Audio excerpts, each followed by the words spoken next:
Hello, and welcome back to Troy Story, a podcast for the Collar City where we explore the history and people of Troy, New York, one conversation at a time. I'm your host, John Salka. As we begin 2026, we're taking a moment to look back, way back, 237 years to be exact, to the roots of our city's namesake.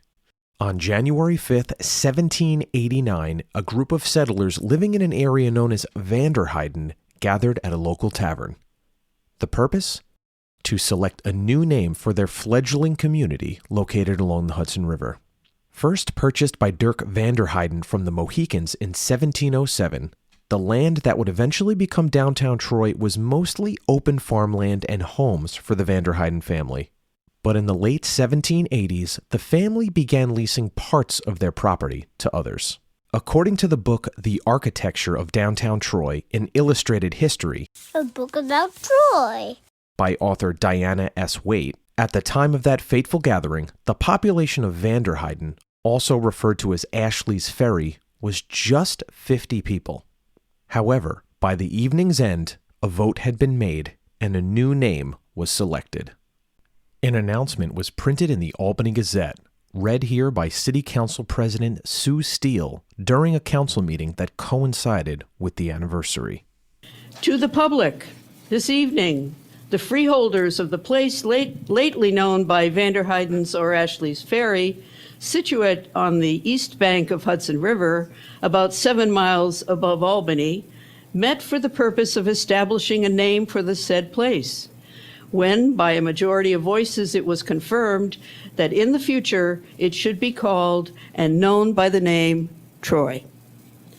From its present improved state and the more pleasing prospect of its popularity, arising from the natural advantages in the mercantile line, it may not be too sanguine to expect at no very distant period to see Troy as famous for her trade and navigation as many of our first towns.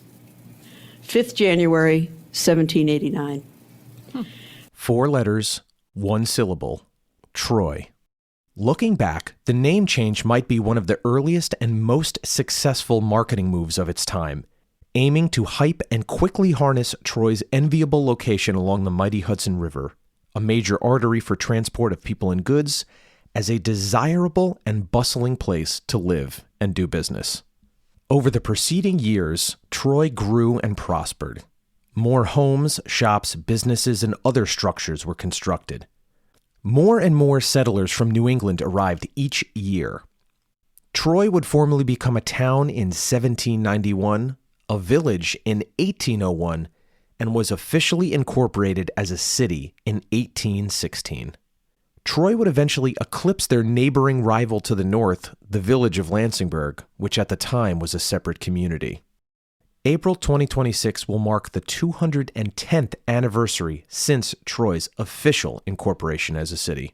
A bicentennial was celebrated in 2016 to mark the occasion, as heard in this clip from Spectrum News featuring a short interview with Hart Cluett Museum Executive Director Kathy Sheehan. Tuesday marks 200 years since Troy was officially incorporated as a city. Happy birthday, Troy! City leaders kicked off a celebration that will last throughout the year. The Rensselaer County and Troy historian says that these events will look at the city's past, present, and future. We get to look at our history and celebrate our past achievements, look at the things we maybe didn't do so well, and then look towards the future. Where is Troy in 200 years? What is going to happen to our city? How does this develop? How are our neighborhoods continuing to improve? We also can't forget to mention Troy's motto, Ilium Fuit, Troja est. For those who don't speak Latin, the rough translation is, Ilium was, Troy is. Now, you might be asking, what the heck does that even mean anyway? Here's a clip from 2012 of local historian Tom Carroll explaining the meaning behind the motto and how the adoption of ancient city names became a trend in New York State after Vanderhyden's switch to Troy. And the basic story, the Latin phrase that you see in the motto for Troy is Ilium Fuit, Troja est. Ilium was the name in Latin for the original Troy. And the basic idea was, Ilium Fuit means Troy, the city of Troy is no more. But because Aeneas brought the spirit of the Trojan citizens with him, the spirit of Troy lives on in Rome. So it's infusing the great spirit of classical Troy into a new place. That's why they did it. They said, we're going to create a city here that's going to have the same character as Troy did, because we're going to bring that spirit with us and make the city go. There you go. Now you know why it's called Troy.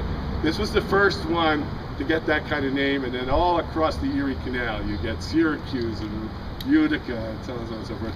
All of them, Rome, picking up that same idea, using it elsewhere. But it started here in Troy in 1780.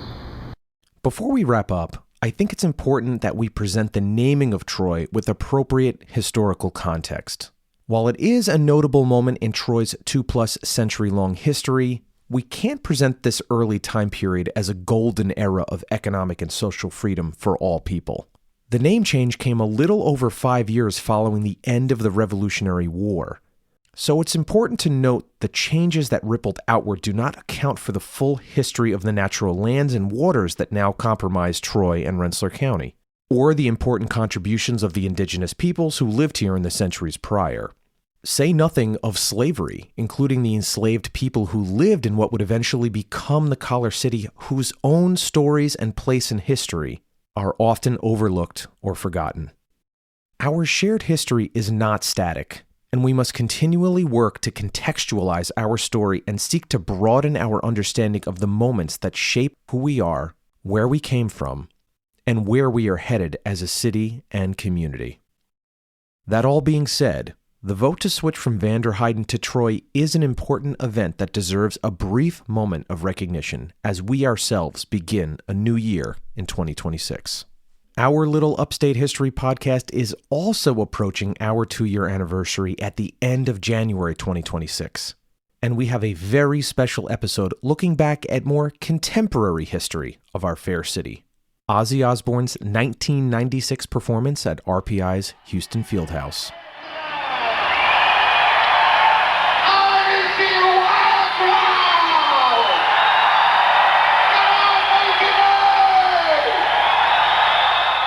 If you enjoyed this mini episode, please share with your friends, neighbors, and fellow Trojans. And I hope you'll keep coming back for new stories and conversations throughout 2026.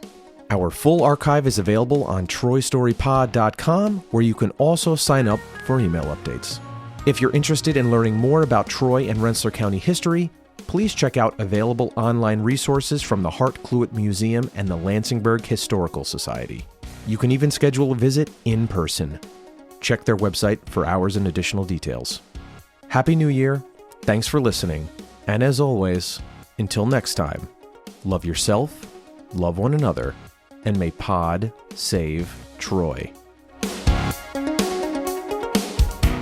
Troy Story, a podcast for the Collar City, is hosted, written, edited, and produced by me, John Salka.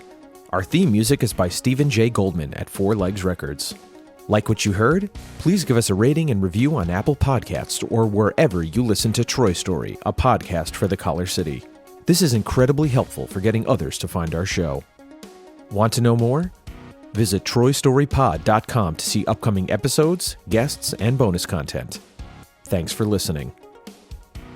The views or opinions expressed by guests are their own and not of the host or Troy Story, a podcast for the Collar City.